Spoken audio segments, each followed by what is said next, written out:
Today is Saturday, September 21st, 2024. And I just want to chat. I just want to chat for a little bit.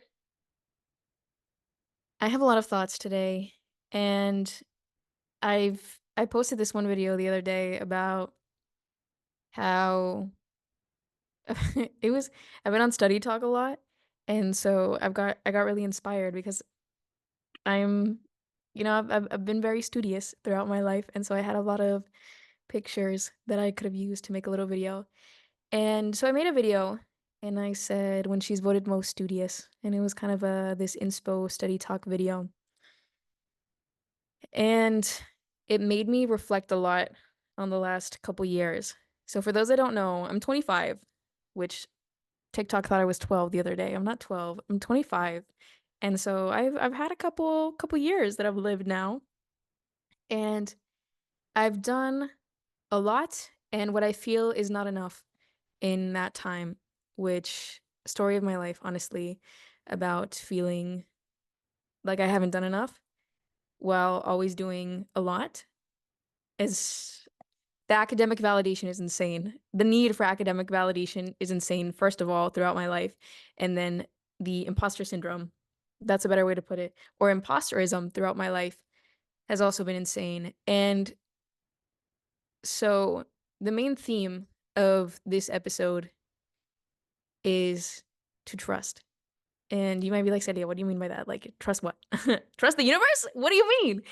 And the biggest thing that I want to say, I know I have a lot of young listeners. I know I have a lot of young Latina listeners, especially that I get a lot of DMs that will ask, how can I be like you? I want to be like you when I grow up, which is incredibly, incredibly nice. And it always makes me tear up because I'm like, what do you mean? Like, there's so many other better people to want to be. Like, what? And when I started social media, I started it with the idea that I wanted to, one, hopefully inspire if I could. And then two, I wanted to make myself better in a sense. So, as I've mentioned many, many, many, many times, I was in a really rough place when I started posting. And it felt as though I had nobody to talk to. And I felt as though the only person that I had was myself, which was an incredibly sad and incredibly liberating feeling to have, of knowing that no matter what, I had myself, and also feeling like I only had myself. And so when you're in that moment, you have to quickly adapt to quickly figuring out the best way to support yourself and the best way to make yourself feel better, because you know that maybe nobody will come to make you feel better, which is scary and sad. And so I began posting a lot of these videos and poems, and a lot of you have liked them, which I really appreciate. And I guess that's why the theme is to trust. Because if you had asked me, if you had told me 4 or 5 years ago that things would work out in the way that they have, I would not have believed you. In fact, I probably would have been like, yeah, ha ha ha, yeah, right. Like, ha, you're so funny. You're so funny. Why would you say that? That's so mean. What do you mean? Because in a way, when I was younger, I never believed in myself. And also, I wouldn't be here if I hadn't believed in myself. And I think that's really important to acknowledge. Like right now, I'm like sitting here wearing a Yale sweater that I bought when I got into Yale. And now I've been graduated for however many years, and that's crazy to think about, that there is, theoretically, if there exists all these different timelines that we exist on at the same time, theoretically there's a version of me right now that's 16, 17, applying to college, scared that she won't get in anywhere, scared that she won't be who she wants to be, that she isn't good enough, that she isn't smart enough, that no matter what she does, she doesn't work hard enough. And I exist too. And I'm her biggest dream. I'm who she wants to be, and I'm sure that she can be successful at it because I have already been through it and I am on the other side. But she right now is so afraid that it won't happen, and it's almost like eating up at her. I remember being 16, being in high school, and feeling not good enough no matter how hard I tried, no matter how hard I studied, no matter what I did. And in that moment, I was still getting good grades. I was getting all A's, whatever. I was doing what I had to do. I was in extracurriculars. And no matter what I did, I always felt like I wasn't good enough and that I wouldn't be able to reach the dreams that I had set for myself at a very young age. Because in my mind, success meant reaching your goals. And I felt like no matter what, I felt like I had put myself in a position where my goals were almost too big. My dreams were too big to reach. And I was foolish and dumb for thinking that I could reach them, for even setting those goals out, for even fathoming and putting myself in a position where these dreams would be mine. Because who am I to say, "Oh, yeah, like, I wanna go to an Ivy League school, whatever, whatever." Like, who am I to say, "I wanna be a poet?" Who am I to say, "Oh, yeah, I wanna be, um, a content creator?" Like, who am I to say that if I'm a nobody, right? That's how it felt in that moment. I said, "Who the fuck am I? Nobody. What do I have to give to the world? What do I have to say?" And that's actually come up a lot throughout after starting this podcast. Of any time I sit down to record, I'm like, who what do I have to say that is going to add more to someone's life? Why are my thoughts important? They're not. They're not. And it's so hard to get out of that mindset because there's no trust in that, oh, this might actually be really helpful. This might be what someone needs to hear. And I saw this quote the other day. It was this picture on Instagram that somebody had posted, and it made me sit back and just think about it. And it really hit me for some reason. And it was something along the lines, I don't remember the wording exactly, so I'm gonna paraphrase.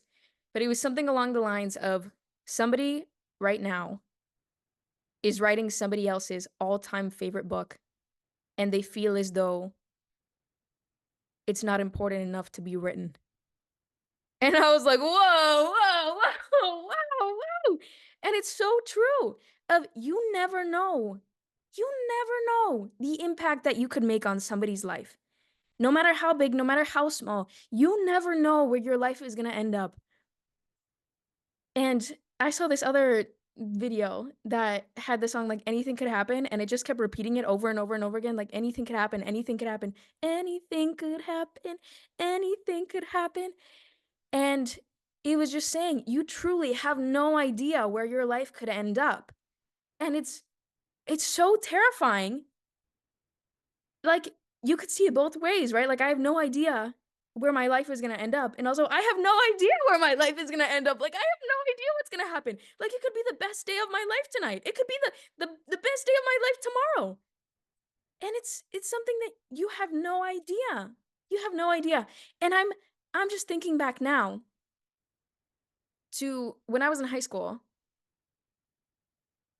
I thought I wasn't pretty enough. I thought I wasn't smart enough. I thought I wasn't good enough. Constantly, constantly, constantly. Then I got to Yale and I had those same feelings. I'm not smart enough. I'm not good enough. Who am I to be there? Like, it's a mistake that they let me in. All these different things. And then I made it through. And the same, like, those feelings keep coming up and keep coming up. And if me now could go back and sit with myself 10 years ago and be like, you're going to be okay. It's gonna be okay. Everything is gonna be okay, no matter what. And it's something that whenever people see this idea of who you are, say you are somebody that has reached a lot of your dreams, that is seen as traditionally successful, when people see that, they automatically assume that everything has been easy up to that moment. People don't see all the work that goes into it. People don't see all the failures that go into it, all the stress that goes into it, all the anxiety that goes into it, all the sacrifices that goes into it. They just see that final product, right? Of, "Oh, wow, you're really successful. How can I be you?" And I'm gonna be so for real, so for real with you guys. I have failed so many times. So many times. There was a point in my life where, see, I'm gonna be so honest with you. When I started college, I graduated as a biology major, okay? I graduated as a molecular, cellular, and developmental biology major from Yale. My first year of college, I got the worst grade that I've ever gotten in my entire life. Worst grade, like horrible. And I felt so bad about it. I felt so bad about it, first of all. Second of all, guess what class I was in? Guess what class my worst grade of all of college was in? Intro biology. And I remember sitting there with myself and being like, oh no, like I'm not good enough to do this. Like I really like science. Science doesn't like me, bro. Like that's the end. That's the end. And I honestly considered switching majors. And I was like, you know what? I'm not good enough to do this. I'm not smart enough to do this. If I can't even do well in this introductory class, how am I going to be taking genetics? How am I going to be doing all these different things? Like there's no way that I can get better if I'm already starting this bad. And I felt it so deeply. And I'm the type of person, like I will cry if I get a bad grade. I will feel it deeply. Like I will feel it so personally and I will take it so personally. And it's just who I am. Like I care so much about it that whenever I study really hard and I don't do well, I hate myself. I hate like I don't want to feel that way. And I as I get older, I feel it less because I'm like, it means nothing. If you fail a test, it means nothing. It really doesn't. Like, because that happened. Yeah, I got my worst grade of all of college, intro biology. Then I keep going. I was taking all the pre-med requirements. Then I'm taking organic chemistry my sophomore year. And I, for some reason, could not fathom, could not understand a single thing that was happening. And I was going to tutoring, I was going to the professor, I was doing all these things. I take the exam, I get like a 28%. Like, you know, when some people are like, oh, I failed, and it's like a B plus. No, girl. No, girl. This was a 28%. And I sat there and I was like, I'm the stupidest person alive. Like, I can't. I was like, what do you mean? What do you mean? What do you mean? Like, there's no way. And I was like, I'm not good enough to do this. I'm not smart enough to do this. Like, no matter what I do, I wasn't, this is a sign. I was like, this is a sign. I shouldn't keep going. Like, I shouldn't do this. I should quit. And I didn't. I didn't. The next exam, I got like a 46. Still failed, right? I still failed, but it was 20% better. It was 20% better. That's a big percentage. And I was like, oh my God, what am I going to do? What am I going to do? What am I going to do? And I kept going. I kept going. At no moment, if you have a dream that you feel in your bones, in your body, if it stresses you out, if it scares you, if it terrifies you, there's a reason for that. There's a reason for that. And there were so many instances in my life where I could have just been like, you know what, I've had enough. I'm gonna give up. I'm not smart enough. Smart. I'm not smart enough. I'm not smart enough for this. I'm not good enough for this. I'm not cut out for this. I'm too sensitive. I'm too dumb. I'm whatever. And I didn't let myself get to that point, even though I wanted to. There were so many instances where I ended up dropping organic chemistry too. I stuck with it for organic chemistry 1. I stuck with it, passed the class, got like a B by the grace of God. I had all these like white hairs that were starting to come out of my eyebrows because I was so stressed out about it. And I would honestly, I started having some panic attacks and anxiety attacks. And I was like, no matter what I do, I'm not good enough. No matter what I felt that so deeply that it felt like an identity. And I remember, I was thinking about this the other day actually. There was this little there was this building next to the first year dorms at Yale that had this little couch when you walked in. And oftentimes when it was too late, I didn't want to go too far from where I lived. So I would sit there on the couch and I would study for hours and hours and hours and hours. And I was always there.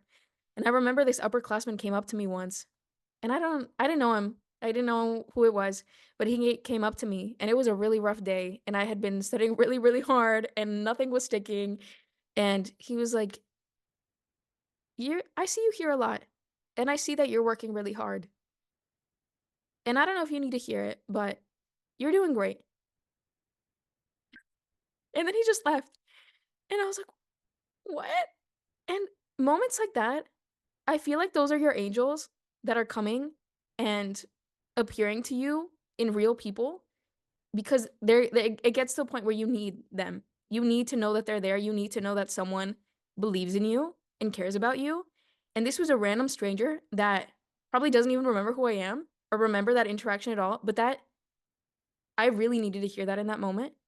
And that was probably why I stuck with Orgo 1. Orgo 2, on the other hand, goodbye. Goodbye. I did not want to do that. But I still stayed a biology major. I think I ended up acing genetics because I loved it. And it was something that I found really interesting. And then I started doing research and I was like, I'm not smart enough for this. I'm not good enough for this. I would go to the lab every day and I was like, I'm too anxious. I can't do this. This is horrible.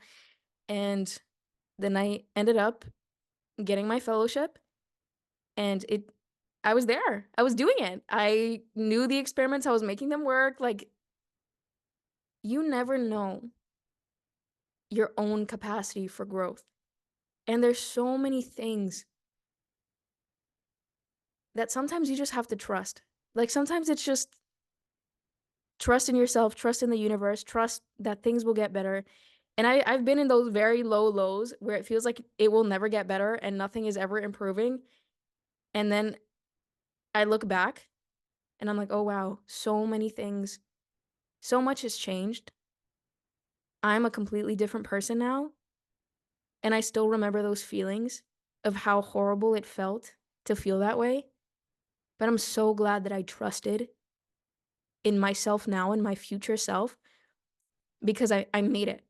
I made it to become her, even though I didn't know if I would in that moment. And that's really important. That's really important.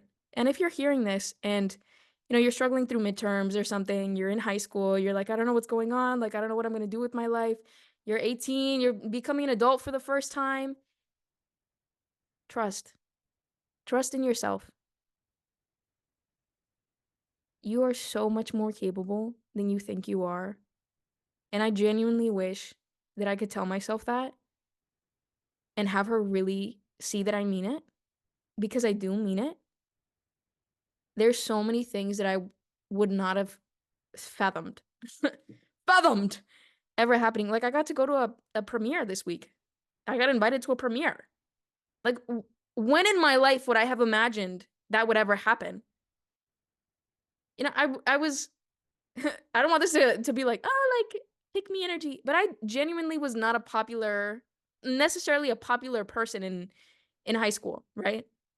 Like had to deal with bullying and I was the smart kid. Like I was the nerdy kid. That was kind of the identity. And I don't mind it now. I love being nerdy and I think STEM STEM Latinas forever, bro, like heart. But in the moment, it's hard when you so desperately want to be accepted and you're not necessarily what people consider is cool or whatever, like, high school, whatever. And you feel like shit. You're like, damn, what do you mean? Like, what do you mean you don't like me? Because I'm not what you consider cool or likable or lovable. And you really internalize that and you carry that for a really long time. And it's something to this day that I'm still kind of, it's like an ice I'm forcing myself to melt almost. Of you're allowed to like the things that you like without needing to explain why you like them.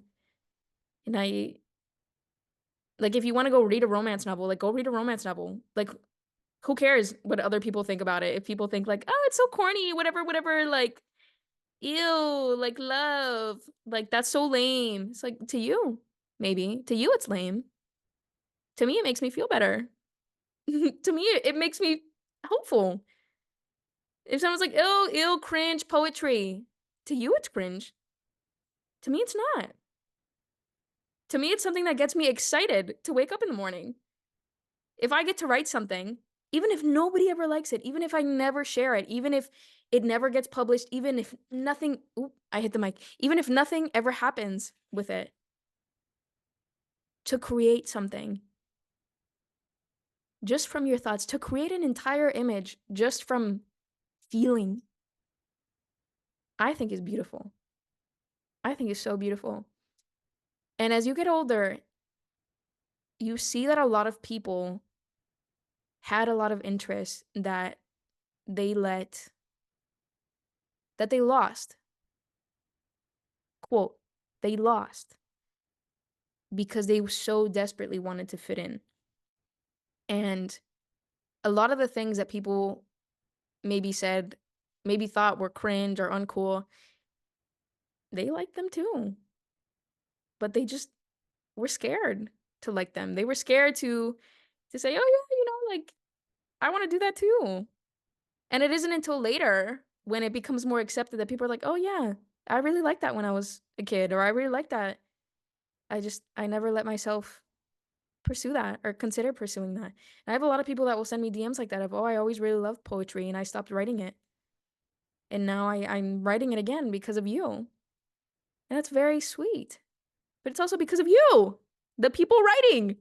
It's something that we ourselves have to heal every day, of trusting in our interests and trusting that it's okay. It's okay to like what you like. It's okay to love things that other people may not associate necessarily with traditional success, which is dumb in my opinion. If you like something, like there's that quote, something that Taylor Swift said of, it's super lame to judge people based on what they like if you also don't, if you don't like it or something. I don't remember the exact thing, but it was like, yeah, just calling something cringe. Why? Genuinely, why? Like, just let, if it makes someone happy, I don't know. And there were so many things when I was younger that I was like, oh no. Like, I was so afraid of posting videos because I was like, no, I don't want people to judge me. I was so afraid of sharing anything because I was like, no, what are people gonna think of me? What if they think I'm lame? What if they think it's cringe? What if they hate it? It was always negative. I always saw it as negative. I never thought of the best case scenario. I only thought of the worst case scenario. And I I was with a friend today and she was like, we were gonna go buy something. And she was like, "Oh, what if I buy this and I hate it?" And I was like, "What if you buy it and you love it? What if it's the best thing you ever bought?" And I was like, "Damn, is this healing? Is this healing? Oh my gosh." Am I healed? No. But I'm healing. And sometimes you just have to trust that things might work out somehow, some way. And it's when you're putting so much work into something and it might not be, you might not be getting the immediate results that you want to see, it's really easy to kind of want to give up and just say, no, I'm not good enough. No, it's not going to work out. You could be right there. You could be right about to change your entire life forever.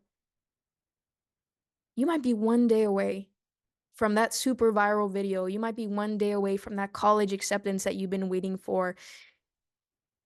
One day away from meeting, whatever, your soulmate. You might be one day away from being discovered if you want to be a model or an artist or all these different things. You might be one day away. One day away. And if you give up today, you'll never know. You'll have no idea. You'll have no idea. And there's a version of yourself 5 years from now that already did it and knows that it can be done and is waiting and is super excited for you to do it because they know that you can. And you have no idea. You have no idea how good that it could get. Genuinely, you have no idea. And it's so easy. And I do this all the time, of feeling like it will never get better. And whenever I'm feeling down, I'm like, no, this is as good as it's ever going to get. I've peaked. I had that feeling, especially after college, after I graduated, because I was like, no, what if that was as good as it gets? What if I got into an Ivy League and that's it? What if I peaked? But I did all these things. What if that was the only thing I had going for me? And it wasn't. And it wasn't. It wasn't. It wasn't. It wasn't. And you have no idea. You have no idea. And then it's however, when did I graduate? I don't know. It's however many years later. And you're like, if I could go back and wrap my younger version in the biggest hug, and be like, mija, tú ni sabes lo bonito que va a ser, lo emocionante que va a ser, que tus sueños se pueden cumplir, que estás a punto de verlo, de ver todos tus sueños manifestados en la vida real. Y es tan fácil sentir que no puedes, es tan fácil sentir que fallaste. Y a veces vas a fallar, a veces vas a fallar, es parte del show, a veces vas a fallar. Y lo más importante, lo que siempre me dicen mis papás también es, you gotta keep getting back up, you gotta keep getting back up.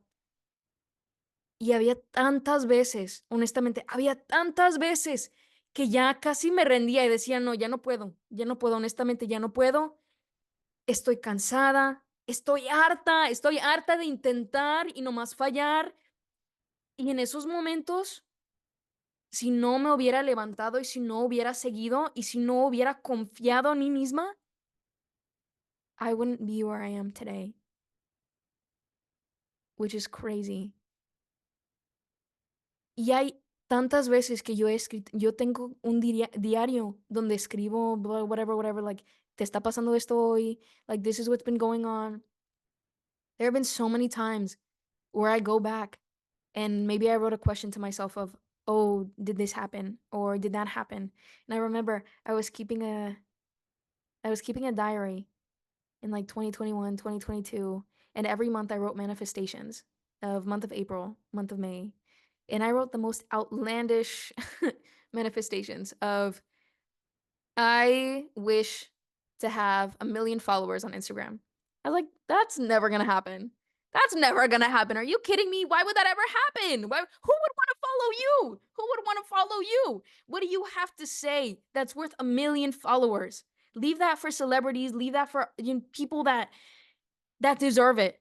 People that deserve to have that many, I don't know, eyes on them. People that deserve to have their voice heard 1 million times. That's not you. That's not you. Why would that be you? And I held that feeling in that moment and I still wrote down, I wish to have 1 million followers. And I started on with TikTok. I said, I wish to have 1 million followers on TikTok. And I was like, that's never gonna happen. I was like, that's a stupid dream. That's a dumb dream. Why would that happen? That's like wishing to go to the moon. Why would I ever be able to do that? Who am I to be able to do that? And then I hit 1 million on TikTok. And then I hit 1 million on Instagram. And I went back and I looked. And I was like, your dream could have been bigger.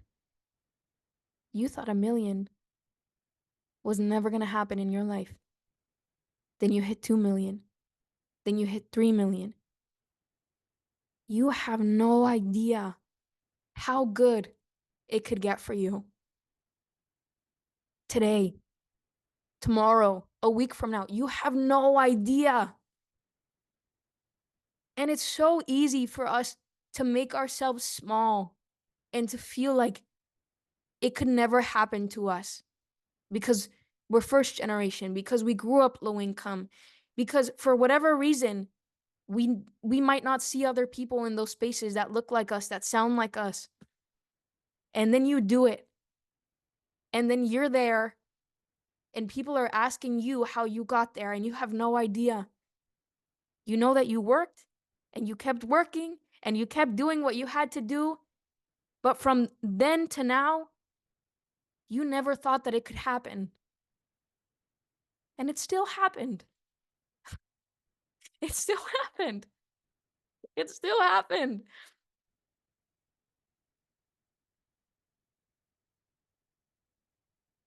Es lo más bonito y lo más triste. Tener y no tener confianza en uno mismo.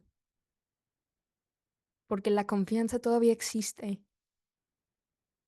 Una versión futura de ti confía en ti y sabe que lo puedes hacer. Porque ya lo has hecho.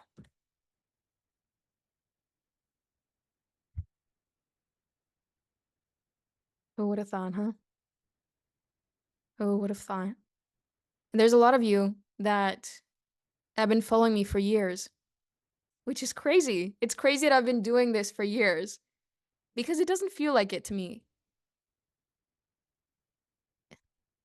It doesn't feel like it. And at the same time, there's so much work that has gone on behind the scenes for it. There's so much work and so much failing and so much getting up and so much learning and relearning and trying to be better. And you keep going.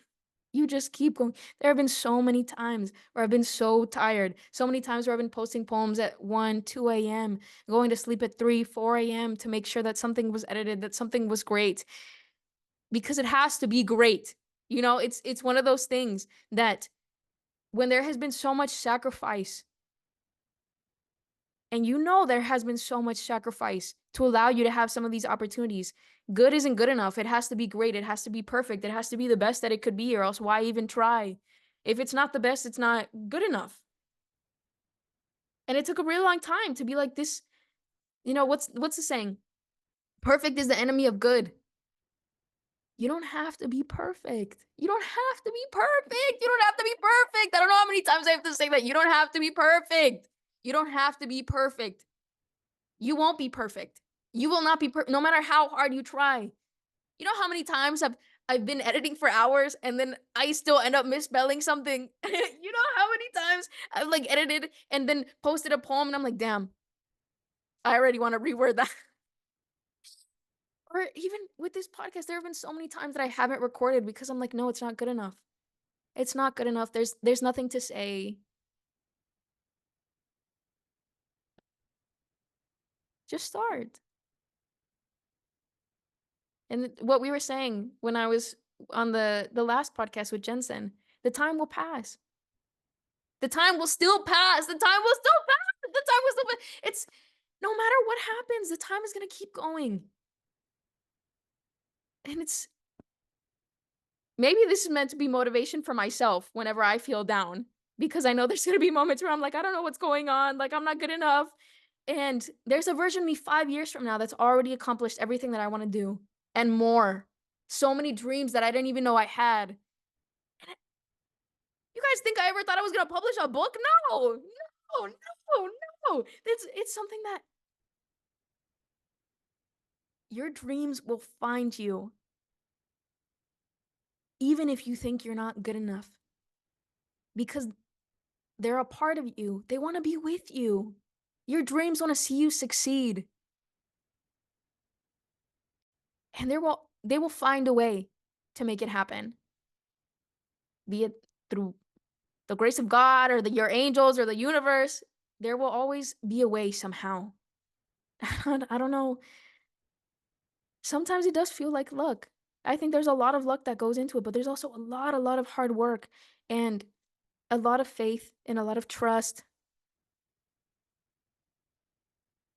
You never know what could happen.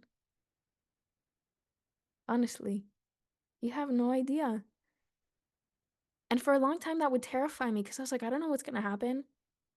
And I would let myself get so anxious about it. And now I really see it as something of, I have no idea what could happen. How exciting is that? There could be so many dreams that I haven't even discovered yet. There could be so many songs, so many recipes, so many people that I haven't met, so much love that I haven't experienced, so much poetry that I haven't written yet. I have no idea. And there's a lot of hope in that, I guess. Maybe I'm just a dumb, hopeful romantic at the end of the day. I am. I am. And I saw the other side of the perspective of constantly feeling like I needed to know, like I needed to be in control, and how harmful it was to feel like that I wasn't good enough, that I wasn't going to reach anything, that I wasn't going to be anyone, that I was just going to be forgotten and nobody would care. And then I realized that I would care. And even if it's just me, I'm still an important person at the end of the day. And I need to respect that, and I need to honor that, and I need to remember that. That even if I'm the only person that likes what I'm doing, that the only person that thinks my dream is worth having, that still means something. I don't know. Something to keep in mind, I guess. Future Celia. But I think that's enough rambling from me for today. Hopefully I'll post this video on YouTube as well. And then I'll make my comeback on YouTube with the little, I have the little galaxy light in the background. So I have like a pink background with stars, which is really beautiful. But I'm really grateful that you guys take the time to listen to these and that you like my poetry. Like I genuinely mean that. And I don't think I could ever express that the way that it should be expressed to its full entirety, to its full totality of how grateful I am that you guys have put trust in me in the same way that I needed to put trust in myself. And I still struggle with it sometimes. Not gonna lie. Who am I to be here, I guess. And yeah, I keep trying to show up when I can in the way that I can at that moment. And it's not always the same, but a little step is still forward, right? Okay. Thank you so much for listening. And if you like this episode or the podcast or the poems, please let me know. And please tag me if you listen to this or share it with somebody that might need to hear it. Because sometimes we just have to hear that maybe it'll be okay. Maybe you have no idea how good your life is about to get. I promise. Okay. Thank you. Thank you. Thank you. Thank you. Thank you. Thank you. And I love you guys. And I hope you have a wonderful night or day or morning or afternoon or I don't know, like 2 a.m. or 3 a.m. whenever you guys are listening to this.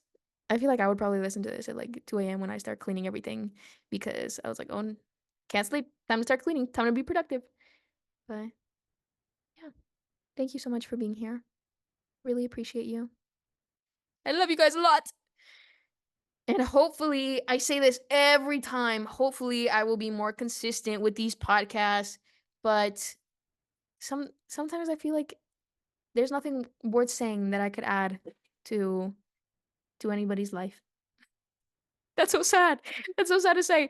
But yeah, I don't want to waste your time by any means. So if there's anything you guys want me to talk about, would be let me know. Let me know, and maybe I'll just keep ranting on this beautiful podcast that I'm lucky to have with this colorful mic and the pink background and the little stars. Okay, that's enough. Love you. Bye.